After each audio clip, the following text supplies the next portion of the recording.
Okay, Bismillahirrahmanirrahim. Assalamualaikum warahmatullahi taala wabarakatuh. Bertemu kita lagi untuk sesi yang seterusnya, sembang-sembang ataupun borak-borak santai berkaitan dengan alam sebelum kita memilih untuk menyambung pengajian di peringkat PhD. Okey. Jadi sebelum saya bercakap tentang topik untuk hari ini, okey, uh, iaitu tentang kelebihan dan kebaikan kita menghadiri ataupun mengikuti seminar ataupun konferens-konferens yang diadakan di mana-mana lokasi berkaitan dengan bidang-bidang tertentu. Okey. Itu antara topik yang saya ingin perjelaskan sedikit bagaimana apa manfaat dia dan kenapa kita perlu menghadiri seminar-seminar yang sebegitu. Okey. Baik, dalam sesi santai ini, terutamanya saya fokuskan kepada mana-mana calon yang ingin menyambung pengajian di peringkat PhD lah. Okey. Jadi,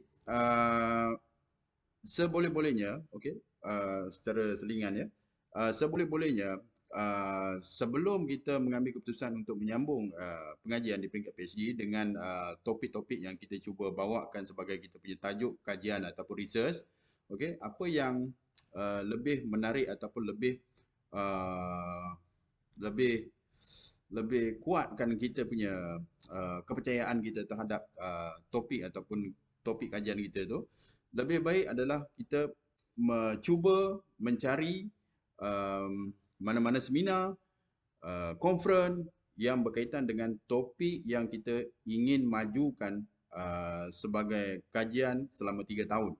Okey. Ini bertujuan bagi saya, okey.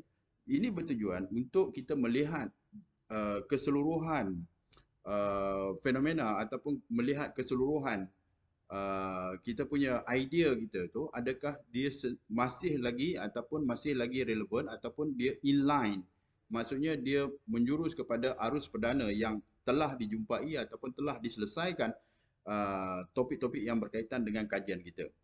Itu antara perkara-perkara yang penting sebelum kita mengambil keputusan untuk menyambung pengajian. Andai kata 2 tahun ataupun 1 tahun ataupun 3 tahun, okey, kita dah cuba berjinak-jinak dengan topik yang kita ingin kaji.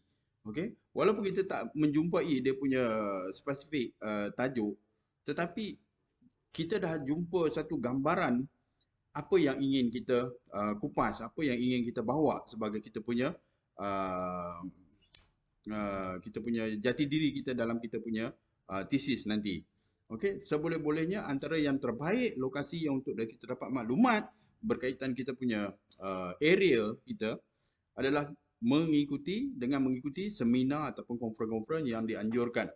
Dan kita boleh pilih untuk mengikuti dalam mana-mana supaya kita lebih terbuka untuk mendengar apa sahaja pandangan, apa sahaja perbincangan yang berkaitan yang menjurus kepada kita punya topik. Okey. Pertama, kita kena pasti, okey, tempat-tempat ataupun tempat-tempat yang berkaitan dengan kita punya area ataupun kita punya topik interest kita.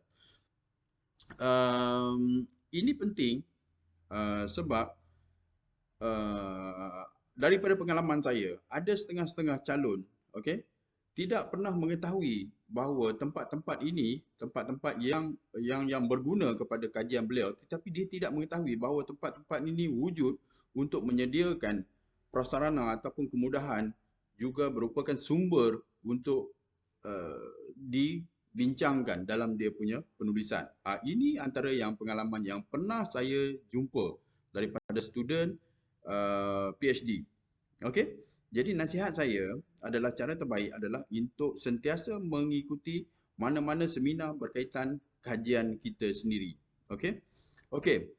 Jadi berbalik kepada kelebihan dan kebaikan, saya gariskan dekat sini adalah sebanyak 5 poin penting kelebihan dan kebaikan mengikuti seminar. Satu, kita tahu seminar ini adalah tempat berkumpulnya, tempat berkumpulnya para ilmuwan, para ahli-ahli, okey, orang-orang yang ingin melakukan kajian, orang-orang yang ingin melakukan pemerhatian tentang kajian-kajian yang terbaru dijumpai, okey, yang sedang dijalani, okey, dan tempat pertemuan pakar-pakar dalam bidang-bidang tertentu, khususnya mengikut tema ataupun mengikut apa yang ingin dikupas, okey.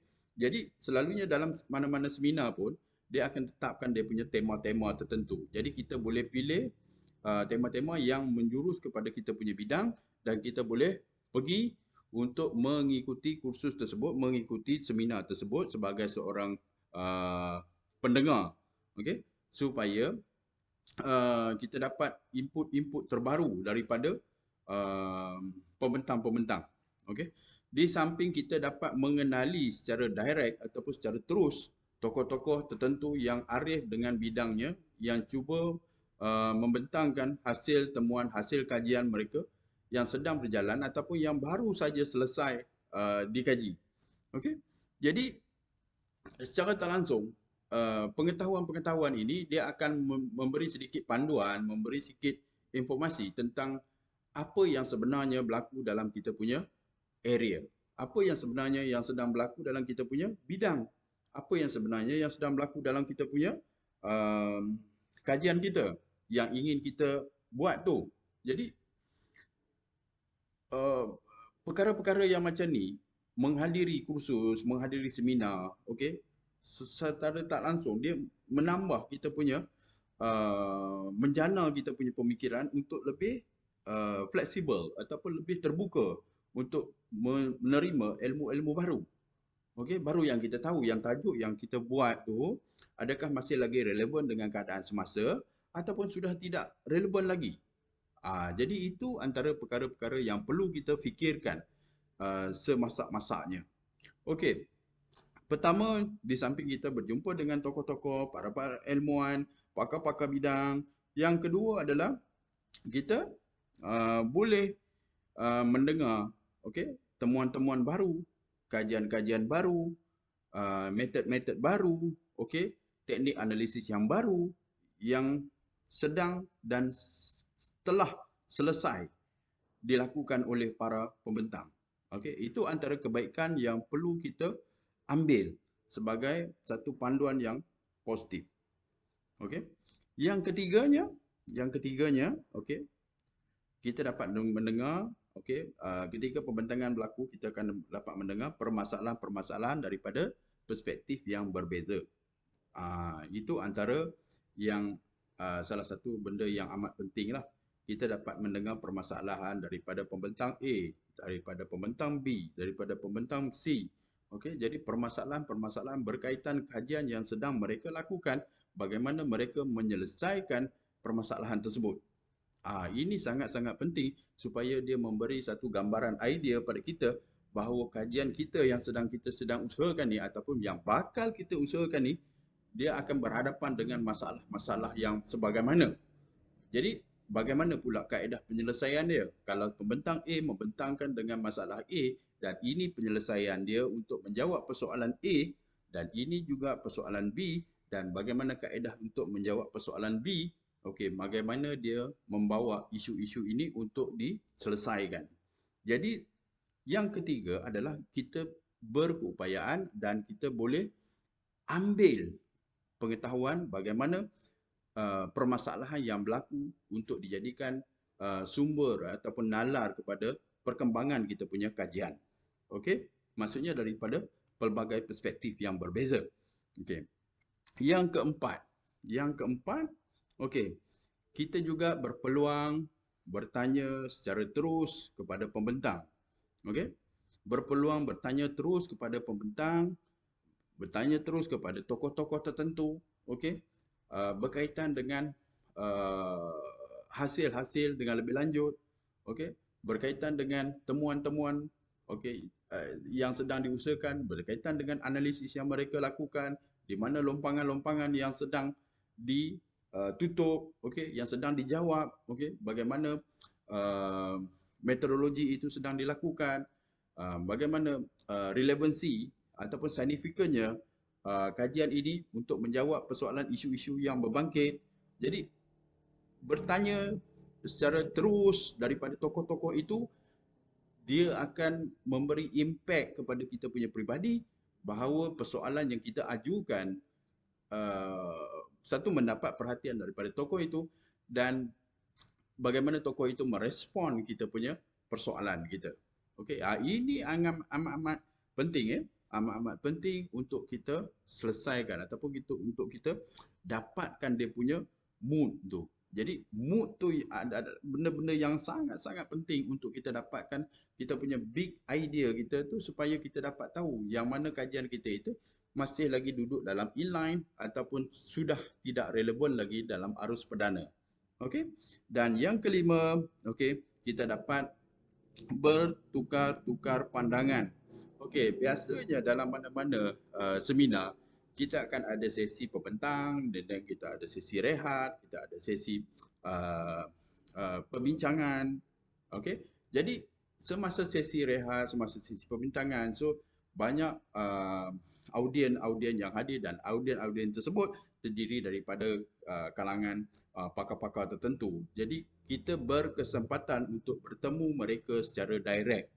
Okey, bertemu mereka secara direct, dan kita boleh berkomunikasi dengan mereka dengan secara terus, dan kadang-kadang kita boleh panjangkan lagi pertemuan itu dengan penukaran nombor telefon, kad, okey, email atau dan sebagainya, dan kita boleh buat temuan selepas itu. Okey.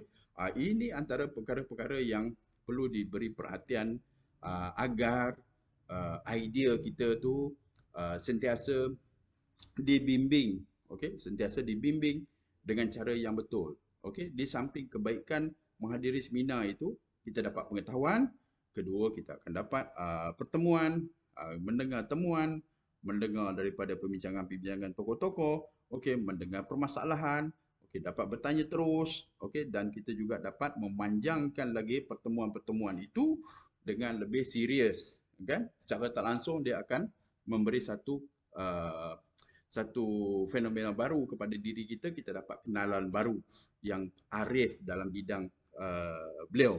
Okey. Jadi itu antara sedikit perkongsian kelebihan dan kebaikan mengikuti mana-mana seminar ataupun conference. Okey. Sekian, terima kasih, dan kita jumpa lagi.